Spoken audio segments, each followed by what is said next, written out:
Hi everyone, so I'm going to show you how to construct your Winogradsky columns, and this is an experiment that you're going to follow for most of our summer term. So what I want to do mainly here is show you what came in your lab kit that you'll need for this, a couple of things that you will provide for this, and then show you how to put it all together. You can't see me, but I'm smiling because I'm here at the beach. It's still April, so you won't see this video for a while still. But I'm at the beach. I'm at South Boulevard Beach in Evanston. The beaches in Rogers Park, where I live, are still closed.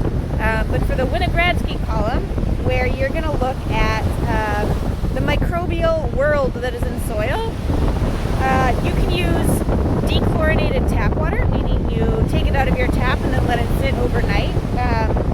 Or you can get natural water if you live near a source of natural water. So I just got my feet a little wet in the lake. I have my jar of water. Now I'm going to go get some soil, and I'll pick up where I left off.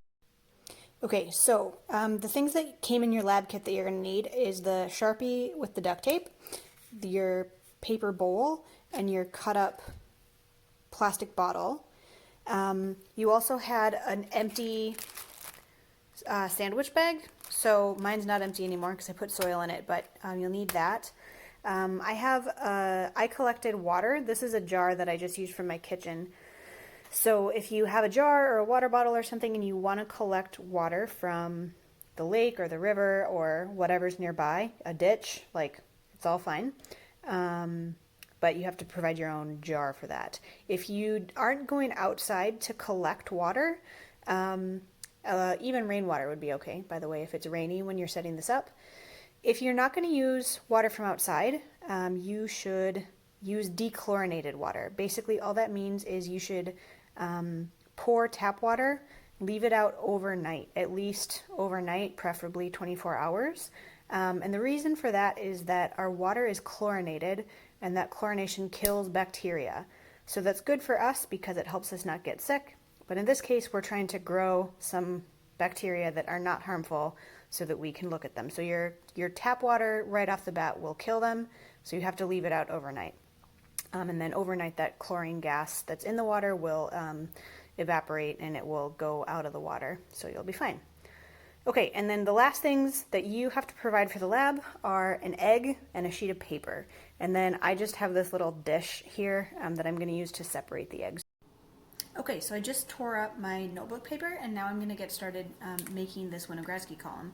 So the first thing I'm going to do is take my plastic bottle and estimate about a quarter of the way from the bottom. I'm going to say about right here, and I'm marking a line there with my Sharpie. So you can, it's hard to see, I guess, that line. There you go.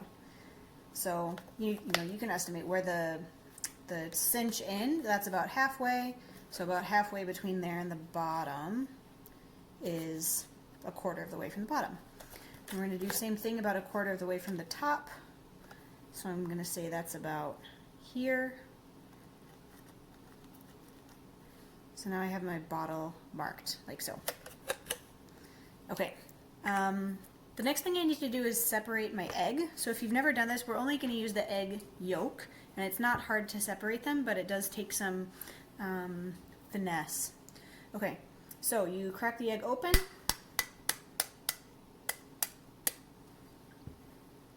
That'll be easier when you're not holding your cup up with one hand. Okay, so you split it open. And you want the white to run into your dish. Okay, you can see how it's coming out of there. And sometimes it'll just fall off. Sometimes you have to convince it.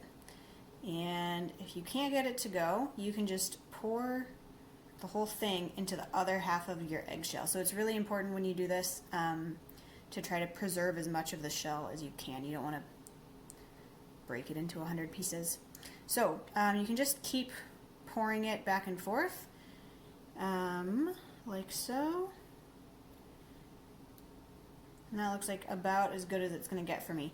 So, it doesn't have to be perfect. You just want mostly the yolk instead of the white. So now that I have that, I'm going to put my egg yolk in my little paper bowl, and I'm going to go wash my hands. Okay, So in my paper bowl now I have my egg yolk, and I have about as much shredded paper as I have egg yolk. That's hard to see, but I promise. So I also have the soil that I collected. So I got this from around a tree at the beach. You can get it from your house, from the sidewalk in front of your house. It doesn't matter a lot where it comes from. I think beach sand would have probably been okay too, but I wasn't sure, so I didn't try it. So I'm going to put about as much soil in here as I have paper and an egg yolk. Okay, so about like that. And then I'm going to mix them all together. Okay, so the other thing I forgot to say that you're going to need for this experiment is the plastic spoon that came in your lab kit. Or maybe your family doesn't care if you use your silverware, but I imagine that some of your families do care. So I sent you all a plastic spoon for this. So you can use that to mix your plastic bowl all together like so. And then this is what's going, this should fill to the black line in your plastic bottle, the first one. So when it's all mixed in, you can scoop it into your plastic bottle.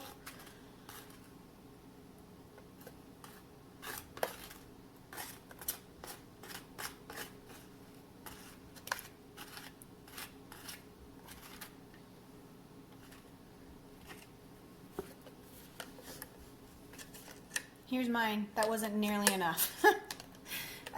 So I'm going to add some more shredded paper, some more soil, and then I'll mix it all together.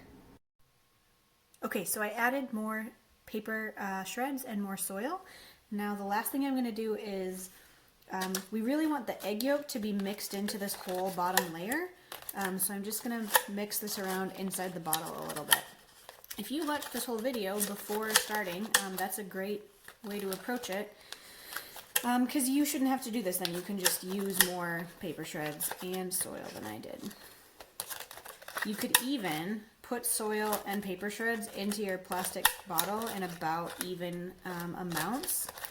Put them into your paper bowl and then put your egg yolk in it. That should get you exactly the right amount. Okay, so this looks pretty good to me.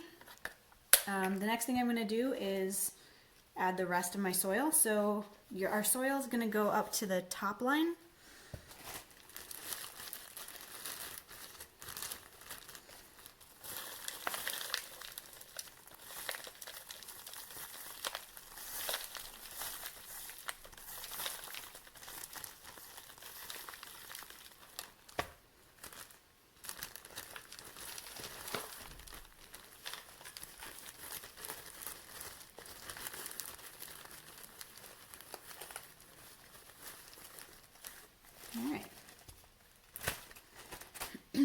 So here's my bottle of soil. You can probably can't, there's my black line.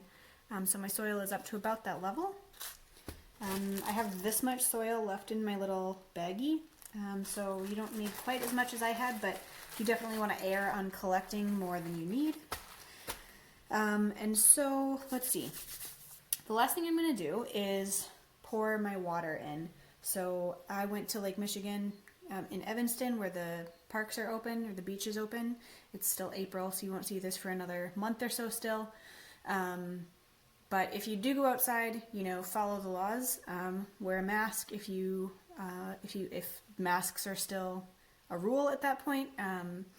In Chicago, the lakefront is closed, but if you live near the river, you can certainly go to the river. Or if you live near Evanston, you can go to Evanston. If you live near another suburb where they haven't closed the lakefront yet, you can do that. Otherwise, rainwater, gutter water, like any water you can find outside is fine, or like I said, dechlorinated water. So I'm just going to pour my water into my cup, into my plastic bottle, and we want to be pretty slow and careful about this, because eventually all that water is going to it's going to fill in all the pore spaces in the soil. And we haven't talked about pore spaces yet in this class, but basically soil is all of these tiny little particles. And if you imagine two spheres, I'm looking around my kitchen to see if I have, here we go. If these lemons and tomato are soil particles, and I put them together, you can still see me through these fruits. And so that's the pore space. So water right now is seeping into the pore spaces of my soil. It looks like that has mostly stopped, but we can wait a little longer for it. And then I'm going to fill this with water pretty close to the top of my bottle, like so. And it looks completely dark right now, but the soil will settle out, and so you should have actually a layer of water in the top. So I filled that to about from a centimeter from the top. Now I'm going to take my top, and I'm going to use that tape that's wrapped around my Sharpie to tape it shut. This is a trick I learned from somebody I went camping with. So if you need just a little bit of duct tape, you can wrap it around a Sharpie, and then you'll have a Sharpie and you'll have duct tape. If you see your bottle bubbling, don't freak out. There's not anything like...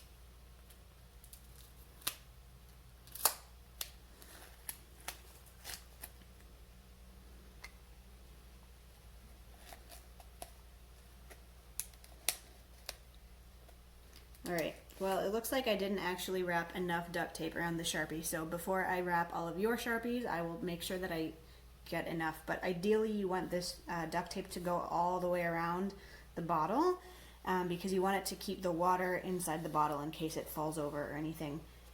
However, you do not want these bottles to be perfectly sealed. Because these microorganisms that we are going to be observing are going to produce gas, and if the bottle is perfectly sealed, you get an explosion. Not like a movie explosion with fire, but still, because of what we just put in this bottle, it's going to be a huge pain. You'll be unhappy. So once you have your duct tape on and you think it's pretty secure, the last thing you want to do is make sure that your cap is it's on, but it's not tight, right? Because we don't want any explosions. So there's your Winogradsky column. We're going to be watching these over the next 7 or 8 weeks for the course of the whole term, basically. I set it someplace in full sunlight, because some of the microorganisms in there will need the sun. Others are better protected down at the bottom, away from the sun. So that's it. Thanks.